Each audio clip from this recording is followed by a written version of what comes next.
Ang pinagpalang araw po sa inyo mga kapatid. Tatalakayin po natin sa oras pong ito ang United Kingdom coins na kay Queen Elizabeth, no? At yung uri na aking nahunt dito po sa baryang ito. So bago ko mag-start, binabati ko po kayo ng pinagpalang araw sa inyo. Ang dalangin ko, ano man yung ginagawa, ingatan at pagpalain po tayo ng ating Panginoon.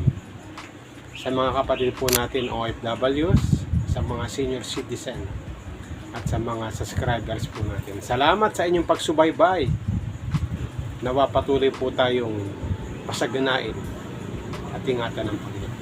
Talakayin po natin.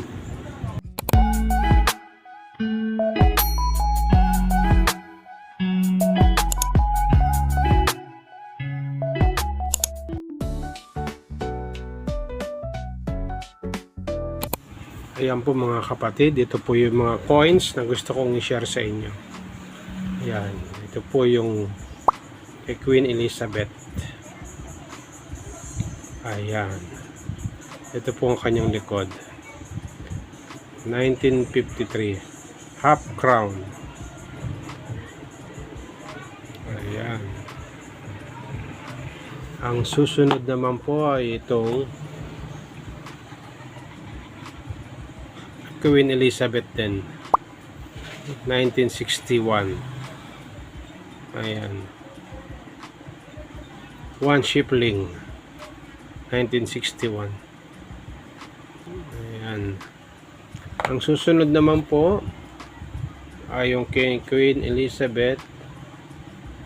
Kanina po ay 1 shilling, ngayon naman ay 2 shilling. Ito po ay 1956 din. No? Ito kaya ay mga silver coins. Ito pong 1956, 2 shilling ng Queen Elizabeth. Ayan. So unahin po natin itong half crown, tapos 1 shilling, at yung pangalawa po ay 2 shilling. So ito po yung maliit, medium, ito po yung large. So talakayin po natin kung ilan po yung mintage sa numista. Ayan. Ayan, half crown, portrait, Briton, United Kingdom. So ito po, no, kanyang itsura, United Kingdom. Tingnan po natin, United Kingdom, British Overseas, Queen Elizabeth, 1952 to 1922. Ay, medyo marami-rami rin po pala, no? Standard circulation, year 1953. Value, half crown. Current pounds sterling. Ang kanyang gawa po siya sa copper nickel, 75% copper nickel. Ayan, 25% nickel. So yun po, no, sabi hindi po siya na magnet nickel. Ang bigat niya po ay 14.14 grams. Ang diameter is 32 mm. Thickness 22 mm. Shape round. So makita natin dito yung mga coins na ating tinalakay, no, sa United Kingdom coins. So yung half crown, ito po siya, no. So tingnan po natin sa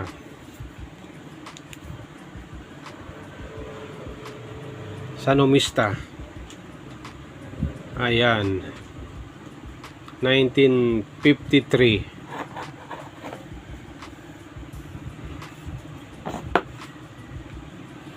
Ang very good condition niya po ay 36 pesos. Very fine ay fine 36, very fine 80.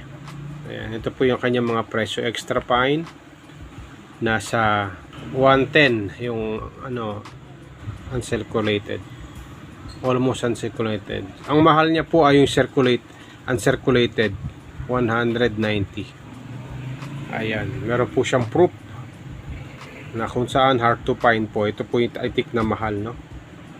Matte proof 0.5. At meron din po siyang proof coins. Nasa 40,000 ang kanyang vintage, 5%. Ito po yung mahal, no, na proof coins, nasa 1,100. So yan po, no, yung half crown. Ito po yung hand po natin na may mataas na value. Itong matte proof na medyo black, 5%. Siguro nasa 5,000 po yan. At ito pong proof coins niya ay nasa 5%, 1,100. So ito po ay medyo hindi ganong kamahalan lang kasi hindi po siya proof coins, no? Ayan. Ang susunod naman natin tatalakayin ay yung ito naman, yung 1961 one shipling. Ayan, ganito po ang kanyang itsura. Ito po 1957. Yun yung nasa akin 1961. Ayan, Queen Elizabeth, United Kingdom. Yun po ang kanyang gawa. Nasa nickel din po siya, no? 75% at 25% nickel. Medyo maliit lang po siya, 5.66 grams. Ayan, thickness 1.7. Ito po yung barya na ito. Ayan, 1961 po siya. Alamin po natin sa namista kung magkano po yung kanyang presyo. Ayan, 1961. Ito po siya. Yung kanyang good condition ay 750 pesos. Kaya hindi yung very fine 16 pesos. Very fine 19 pesos. Extra fine 38 pesos.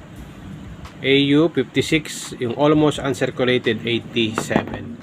So ito po yung mahal niya, yun, yung medyo maganda ang condition, 87. Medyo marami-rami po siyang ginawa mo. May 1960, 61. Ayan. Medyo mura lang po ang presyo ng ganito. Wala po siyang proof coins dito po sa ganitong 1961. Hindi katulad nito, half crown. Pag meron kayong proof coins nito, ito po yung mahal. Nasa 1,000 plus ang presyo. Ayan. Ang susunod naman po natin ay itong 2 shibling 1956. Ayan. Medyo matagal na po siya, no? So alamin po natin sa numista kung ilan po yung kanyang vintage. 2 shibling Elizabeth. Ayan. United Kingdom. Tingnan po natin dito. Ito yung kanyang vintage na numista. Queen Elizabeth 1952 to 2022. Standard circulation. Year 1954 to 1970. Value 2 shibling. Ayan. Gawa rin po siya sa copper nickel 75%. Nickel 25%. Medyo mabigat po siya, 11.31 grams. Ayan, diameter, thickness, round ang kanyang shape. So ito po yung kanyang coins. Ayan. 2 shibling 1956. Ayan, kay Queen Elizabeth. Magkano po ba ang presyo nito? Sa numista, alamin po natin. Ito po yung 1956. Ayan. Ang kanyang presyo po ay ang kanyang good condition nasa 16 pesos, very good condition 18, fine 31, at yung kanyang extra fine 46, at yung AU 46. Kaya hindi yung kanyang uncirculated. Medyo mababa lang po yung coins na ito, no, natin tatalakay dito po sa 1956. Ayan. Ang mahal po dito sa Crown Elizabeth na ganito, ito po ganitong silver. Ayan, Queen Elizabeth, year 1955, half crown, currency found. Ang composition niya po ay silver. Ayan, 50% silver. Ang weight niya po is 14.40. Ayan, silver po siya, no? Medyo mataas ang kanyang presyo. Wala po akong ganito. Ito po yung hand po natin na may mataas na presyo. Alamin po natin sa numista kung magkano po siya. Ayan, 1955 proof. Ang kanyang uncirculated na presyo ay nasa 7,200. Kasi nasa 2,000 lang po ang kanyang mintage. Konti lang yung kanyang ginawa. Kaya ito po yung hand po natin, ano, na sa barya na sa Queen Elizabeth. Siya po ay silver, 0.500 silver. Ayan, maraming salamat po sa inyong pagsubaybay sa aking tinalakay. 1955 po ang hand po natin na ganito, may mataas na presyo, silver coins, no? Pero po yung mga ganito ay common lang kasi marami po siyang ginawa. Copper nickel ang kanyang gawa. Sa mga magbebenta po sa akin ng ganito, hindi po ako nabili, tinalakay po lang natin kung ano po yung mahal dito po sa mga coins na ito.